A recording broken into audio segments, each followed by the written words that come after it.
The sun. Brilliant, powerful, giver of life.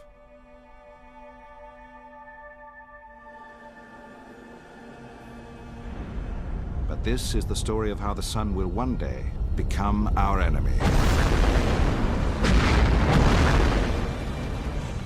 If we are to survive, we'll have to leave the Earth. We'll need to seek out new homes and amazing new places.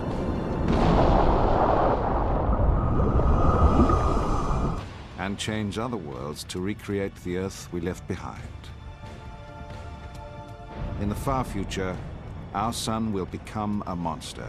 It will burn all life from our planet, destroy entire worlds. And finally, our sun will even destroy itself. It's going to happen. One day our sun will die, and when it does, we'll go with it. It's time to think about the future.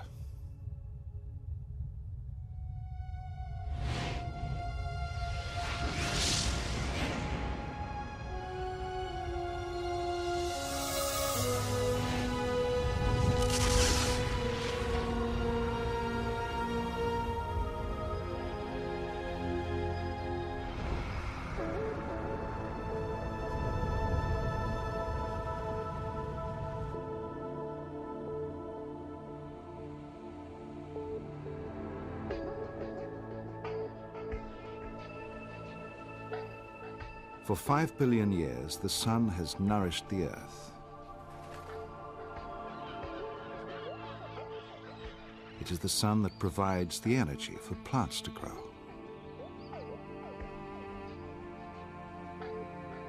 It is the sun that makes life on Earth possible. But that will change.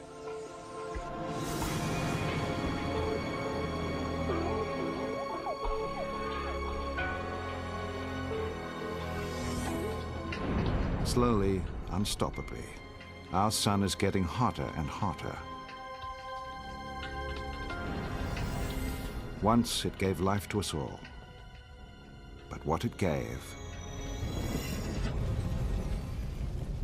it can also take away.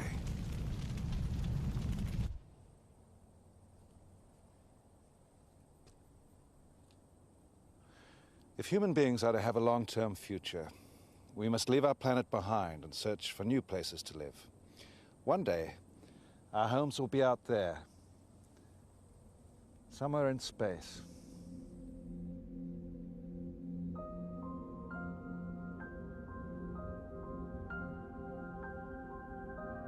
In the distant future, this could be our home.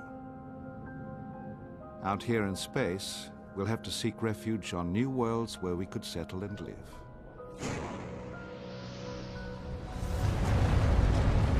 And the reason is, we have to escape from our sun.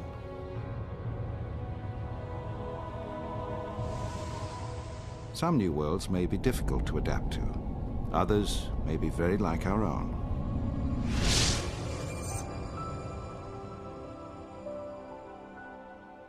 But what is it that makes our planet so special? And why is it so dependent on the sun?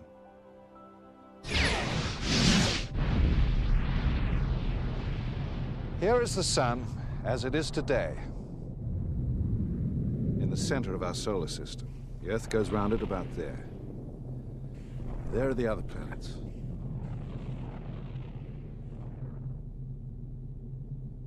The reason why our planet is the one with life on it is that it is just the right distance from the sun.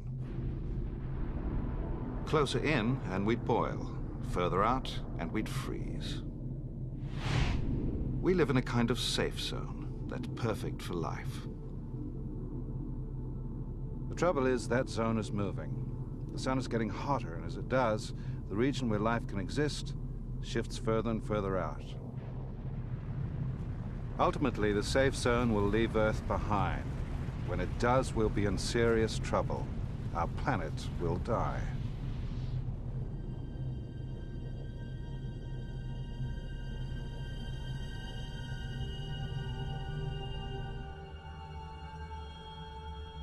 This is how it will happen.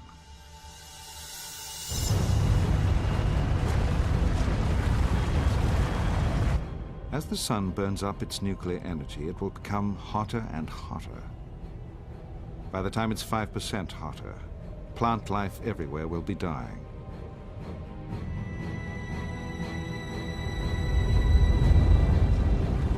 "10% hotter, and animals too will begin to die.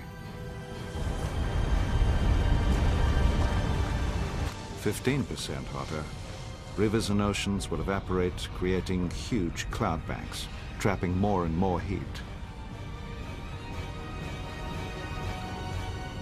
In the far future, life on Earth will become impossible.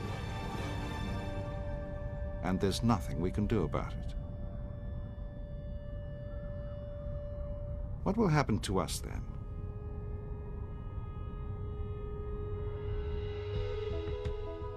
Astronautical engineer Robert Zubrin believes he has the answer. He wants to find us a new place to live. The only real choice that we have is to grow, expand, become a spacefaring civilization, or to become extinct. Not only would we become extinct, but unless we become a spacefaring civilization and bring Earth life out with us into the universe, all life on Earth will become extinct.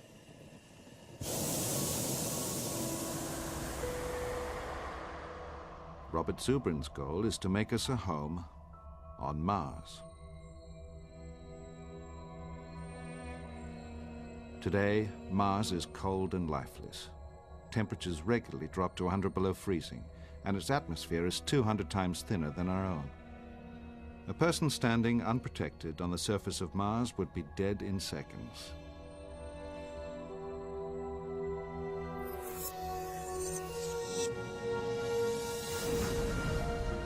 Yet some scientists believe we could still learn to call this home.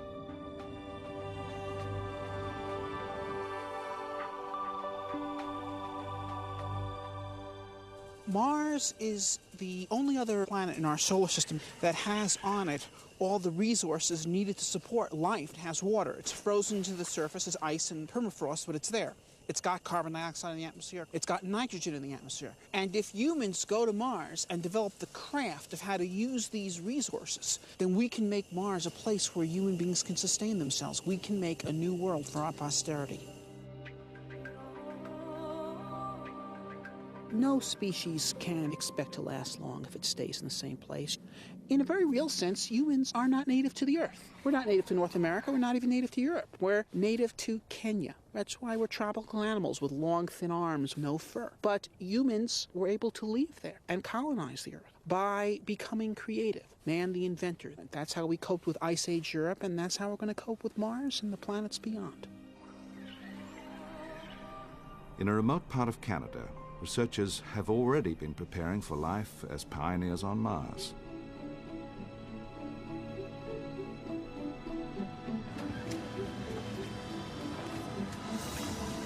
Living in a space pod did prove difficult, but they coped. Zubrin is optimistic.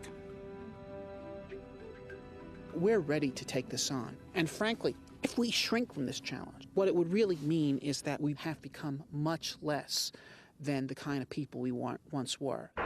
Ignition sequence start. We are much better prepared today to send humans to Mars than we were to send people to the moon in 1961 when John F. Kennedy started the Apollo program. I believe that this nation should commit itself to achieving the goal of landing a man on the moon and returning him safely to the Earth. And we were there 8 years later. The Eagle has landed. There is nothing in this that is beyond our technology. It's just a question of showing a little bit of moxie.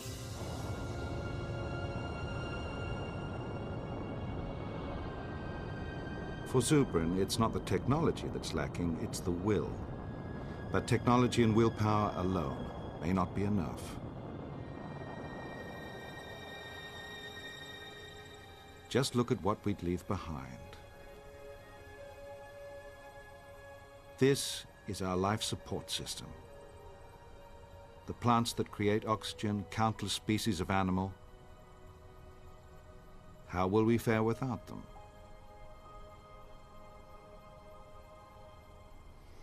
Our survival depends on the living things we share our planet with. The air we breathe, the food we eat, all this is created by other forms of life. If Mars is to be our home, it'll have to be home to all of this as well. 15 years ago, we thought we knew the answer. This is Biosphere 2, a huge glass dome covering 3 acres of Arizona desert, completely sealed off from the rest of the planet. The theory was that people could survive in it because the whole environment was self-sustaining.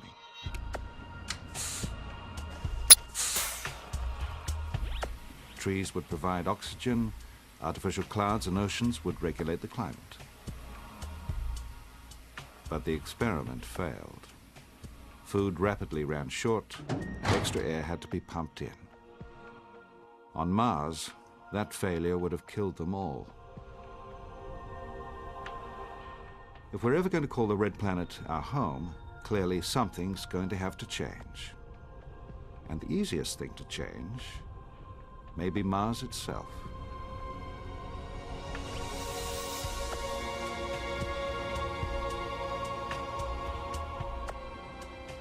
It's an idea called terraforming. The aim is to transform a whole planet from a place where we couldn't survive to one where we could.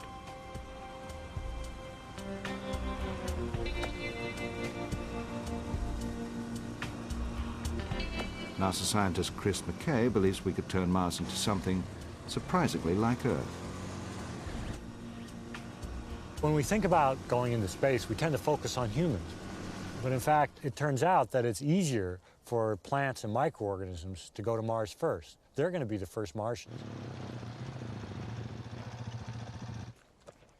In Death Valley in California, Chris McKay is seeking Earth's most hardy creatures. Creatures that might be able to survive on Mars. That's our guys. These green smears are algae, microscopic organisms that can thrive even in the harsh and variable climate of Death Valley. You can see that. And they could thrive on Mars too. Sucking in its thin and unbreathable atmosphere of carbon dioxide and pumping out oxygen in its place. Except at the moment, even the algae would find Mars deadly.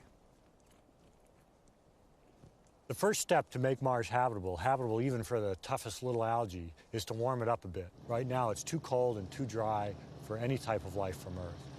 Well, warming up a planet is something we know how to do. We're doing it on Earth.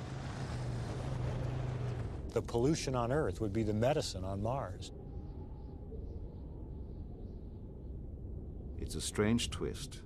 The best way to make Mars a place we could live may be to pollute it.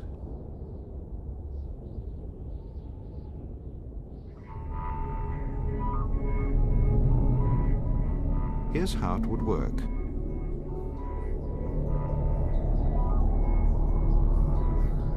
First, a spacecraft has to drop off the pollution-creating machines.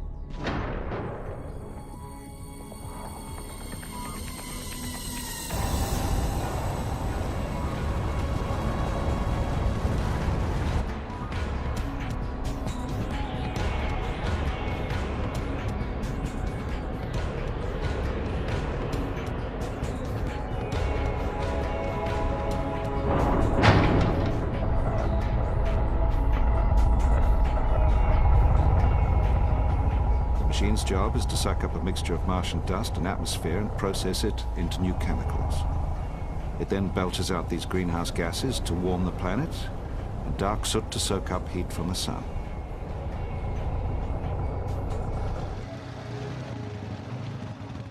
If we send enough machines, over time, Mars will warm up enough to allow these algae to survive.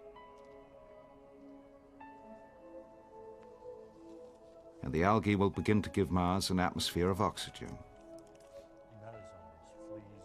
But to speed the process up, we would need more efficient oxygen makers. And the best that we know are plants and trees.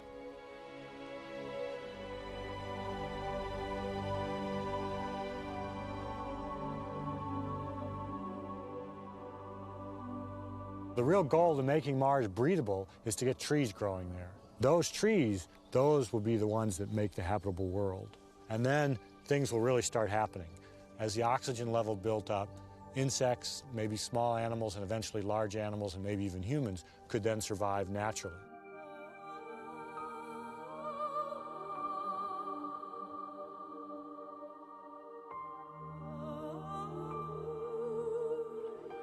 We could change Mars.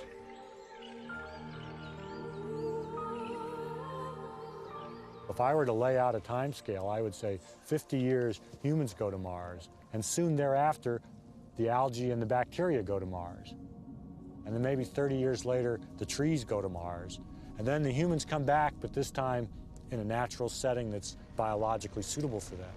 And then we've learned how to become a life form that lives on 2 planets, not just humans, but all of life.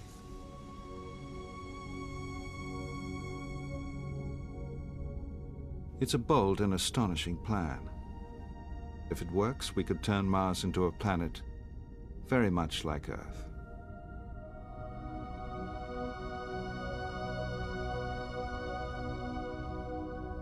But even Mars will not last forever. Even there, we could never escape the power of the sun.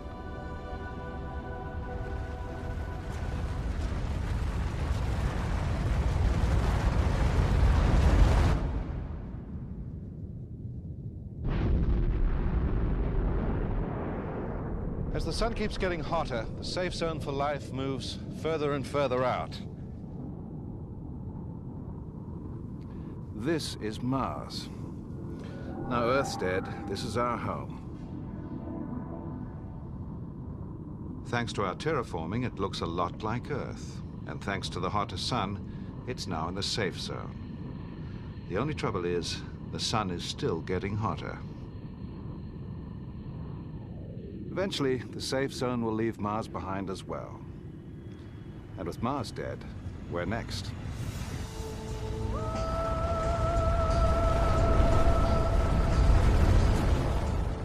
Once again, human beings will be looking for a new home. And once again, we'll have to move further away from our brightening sun. But the planets further out are impossibly hostile worlds. Gas giants like Jupiter and Saturn are not places we could ever hope to transform. If we're going to survive on these alien worlds, it won't be the planets we'll have to change. We may have to change ourselves. David Brin is a science fiction writer. He imagines future worlds for a living. Well, it's a big universe out there, and the Earth is a very specialized environment. But we're not going to find many Earths out there. If we want to spread out into the galaxy, then we're going to have to adapt to the universe.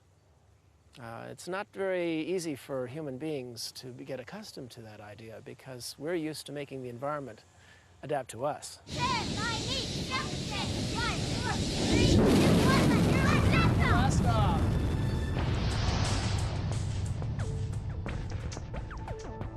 As the sun becomes hotter, new worlds will warm into life. This is Europa, one of Jupiter's huge moons. We know it today as a frozen planet, airless, with a crust of iron-hard ice. But in the future, it will be something else entirely.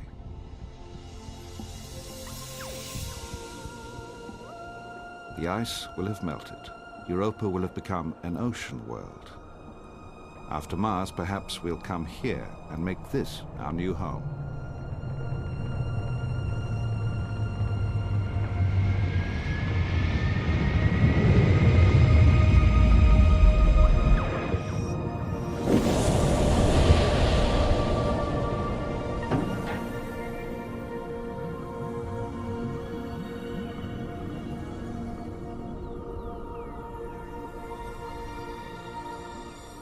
We could live in cities at the bottom of an alien sea. But David Brin thinks that in the end, a life behind glass may not be the solution.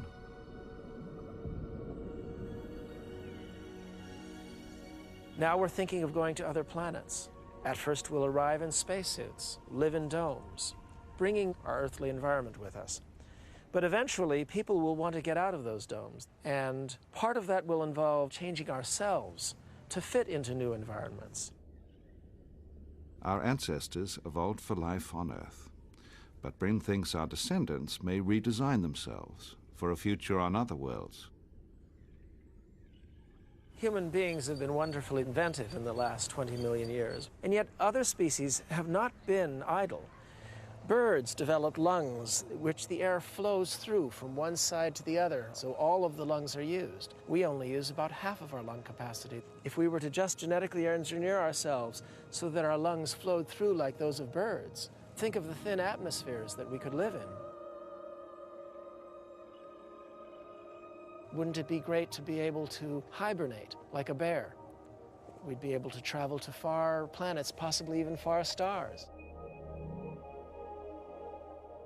And if they live and work in zero gravity, eventually they're going to get sick and tired of pulling around a third of their weight in these useless legs, which are only good occasionally for pushing it against walls. Why have legs if you're in zero gravity when you could have 2 additional arms? Wouldn't it be more functional, jumping all over the place like gibbons? Can genetic engineering achieve any of these things? Who knows? We're just at the beginning of this grand adventure. But it's an extravagant version of tomorrow that we should be thinking about. Wouldn't it be a desirable thing? If they're happy, if they're creative, if they're productive, if they're part of a great civilization. Vive la différence.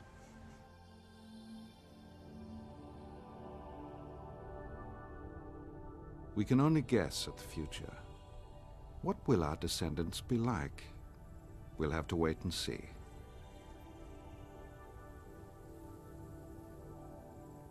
And where will they live? Because the only certainty is it cannot possibly be here.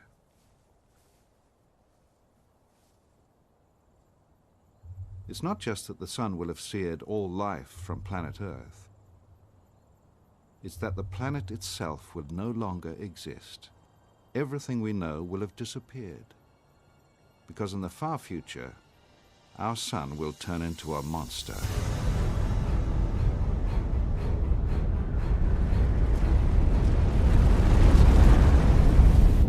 It's going to consume the solar system. Its first victim is the closest planet, Mercury.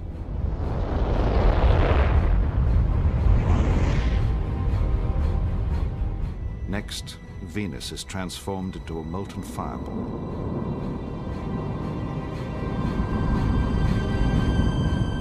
And ultimately, boiled away.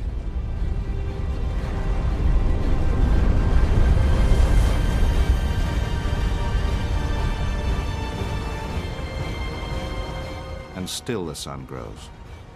It's 160 times its original size, 2,000 times hotter. And its next victim is the Earth.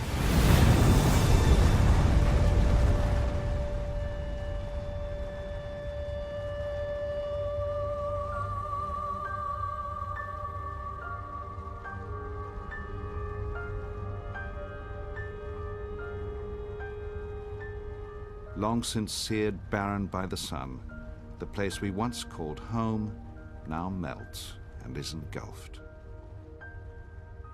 7 billion years from now, the Earth will be gone.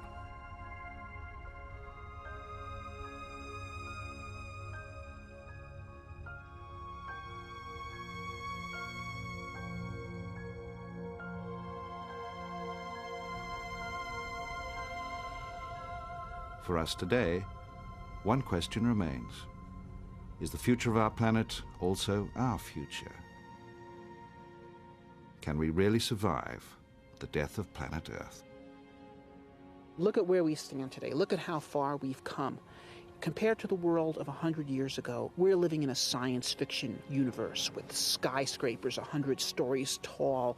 Who can believe, looking at that looking forward to the next 100 years, there will not be a new branch of human civilization on Mars. And look back 1,000 years now.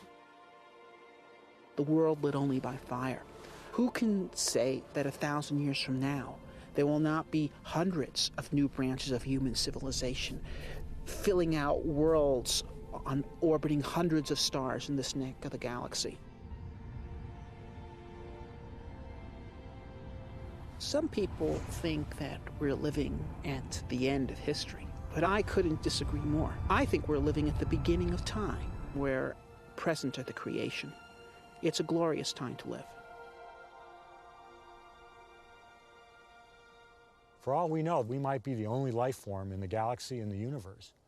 If that's true, I think that really deepens the importance of the role of humans in spreading life beyond the Earth. If we're the only spark of life, then we certainly don't want that spark to go out.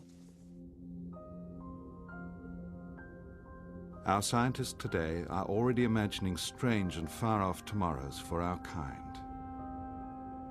And if we do survive, perhaps we will be there to witness the moment when our sun's transformations finally end. It was first the giver of life, then the destroyer of worlds. And now, it too is doomed.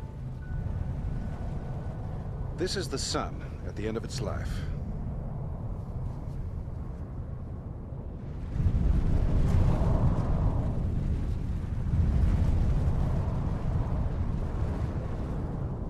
Layer after layer, it is blowing itself apart. Huge clouds of star stuff drift out into space. It's a slow process, it takes millions of years. And what follows is inevitable: the death of our sun.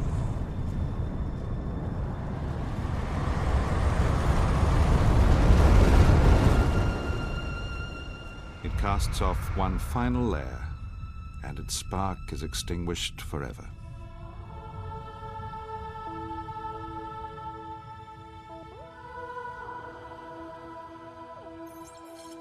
So the sun will one day go out. Will that be a significant event to our descendants billions of years hence? I don't think so. They will have observed similar phenomenon on innumerable other stars long before that time. But if they did think about it, they would note with gratitude that their ancestors did not stay on that one little world and await their doom, but rather spread forth into the universe and made their life possible.